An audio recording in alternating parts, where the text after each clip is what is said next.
നമസ്കാരം, news prime മലയാളത്തിലേക്ക് സ്വാഗതം. കോൺഗ്രസിന്റെ ദേശീയ അധ്യക്ഷ സ്ഥാനത്ത് വരെ മത്സരിച്ച വ്യക്തിയാണ് 4 വട്ടം തിരുവനന്തപുരം ലോക്സഭാ പ്രതിനിധിയായ ഡോക്ടർ ശശി തരൂർ. ശശി തരൂരിനെ BJP-യിലേക്ക് എത്തിക്കാൻ അവർ പല രീതിയിലുള്ള മാർഗങ്ങളും അവലംബിച്ചു. നമ്മൾ ചതുരുപായങ്ങൾ എന്നൊക്കെ പറയുന്നത് പോലെ സാമന്താനം എന്നൊക്കെ പറയുന്ന ഒരു രീതിയുണ്ട്. ആദ്യം ശശി തരൂരിനെതിരെ ശക്തമായി ഒളിയം വയ്യുക, അതിനുശേഷം അദ്ദേഹത്തിനെ തണുപ്പൻ മട്ടിൽ സ്വീകരിക്കുക, അദ്ദേഹത്തിനോട് കൃത്യമായിട്ടുള്ള യോജിപ്പ് പറയുക, അദ്ദേഹത്തിനെ പല കേസുകളിൽ കൊടുക്കുമെന്ന് പറയുക, ഭീഷണിയുടെ സ്വരം ഉപയോഗിക്കുക. സംഘപരിവാർ വർഷങ്ങളായി അവലംബിച്ച് വരുന്ന രീതിയാണ്.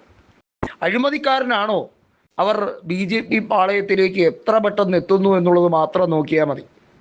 അജിത് പവാറിനെ പോലെ, അല്ലെങ്കിൽ ജ്യോതിരാദിത്യ സിന്ധ്യയെ പോലെ, അതല്ലെങ്കിൽ ജഗദാംബിക പാലിനെ പോലെ ഒരുപാട് നേതാക്കൾ, അതുപോലെ തന്നെയാണ് ഹിമന്ത് ബിശ്വ ശർമ്മ ഉൾപ്പെടെയുള്ള കോൺഗ്രസ്സുകാരായിരുന്ന നേതാക്കൾ എത്ര പെട്ടെന്ന് BJP-യുടെ താക്കോൽ സ്ഥാനങ്ങളിലേക്ക് എത്തുന്നു.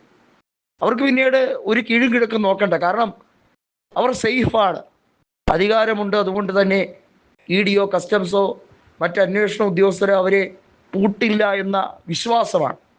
ഡോക്ടർ ശശി തരൂരിന് അതിനൊന്നും കിട്ടില്ല. സവാർക്കറുടെ പേരിലുള്ള പ്രഥമ പുരസ്കാരം ശശി തരൂറിന് നൽകാൻ BJP നേതൃത്വം തീരുമാനിച്ചപ്പോൾ ശശി തരൂർ വളരെ വ്യക്തമായി പറഞ്ഞു, എനിക്കതിൽ വിയോജിപ്പുണ്ട്.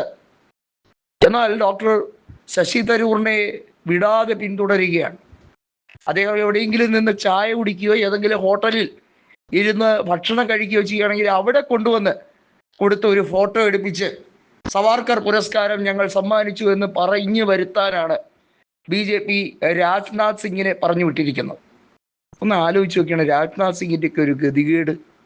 അതായത് അമിത്ഷായുടെയും നരേന്ദ്രമോദിയുടെയും വെറും ഒരു ഏറാമൂളിയായി രാജ്നാഥ് സിംഗിനെ പോലെ ഒരു സീനിയർ മോസ്റ്റ് ലീഡർ കളിപ്പാവ കളിക്കേണ്ട അവസ്ഥയിലേക്ക് പരിതപിച്ചിരിക്കുകയാണ് ആ പാർട്ടിയുടെ ഘടകം എന്ന് പറയുന്നത്.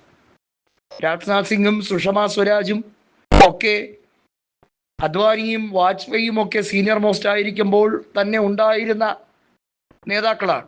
അന്നൊക്കെ അമിത്ഷായും നരേന്ദ്രമോദിയും ഒക്കെ ഗുജറാത്തിലെ തെരുവോരങ്ങളിൽ ലോക്കൽ തദ്ദേശ തെരഞ്ഞെടുപ്പുകളൊക്കെ ക്രോഡീകരിച്ച് നടക്കുന്ന കാലം വളരെ കുശാഗ്ര ബുദ്ധിയുള്ള അമിത്ഷാ പെട്ടെന്ന് ലക്ഷ്യമാർഗങ്ങളിലേക്ക് എത്താൻ വേണ്ടി പല എളുപ്പമാർഗങ്ങളും സ്വീകരിച്ചു.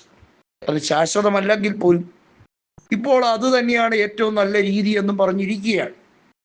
ശശി തരൂറിനെ കൊടുക്കാൻ ശ്രമിക്കുന്നത് തിരുവനന്തപുരം ലോക്സഭാ സീറ്റ് തരൂർ വഴി സ്വന്തമാക്കാം. അങ്ങനെ BJP-ക്ക് തലസ്ഥാന നഗരിയിൽ, അതായത് ഒരിക്കലും BJP-യെ സ്വീകരിക്കാത്ത മതേതര കേരളത്തിൻ്റെ തലസ്ഥാനത്ത് തന്നെ താമര വിരിയിക്കാം എന്ന് വിചാരിച്ചാണ് BJP നേതാക്കൾ ഇങ്ങനൊരു ഉപായം കണ്ടെത്തിയത്. സവാർക്കർ ആരാണ് എന്നും സ്വാതന്ത്ര്യ സമരവുമായി ബന്ധപ്പെട്ട് സവാർക്കർ ബ്രിട്ടീഷുകാരോട് പറഞ്ഞതെന്താണെന്നും ജനങ്ങൾക്ക് കാണാപ്പാടമാണ്. ചരിത്രത്തെ വളച്ചൊടിക്കാൻ സംഘപരിവാർ എത്രയൊക്കെ ശ്രമിച്ചാൽ അതൊന്നും വില പോകില്ല എന്ന് ശശി തരൂർ വീണ്ടും പറയുകയാണ്.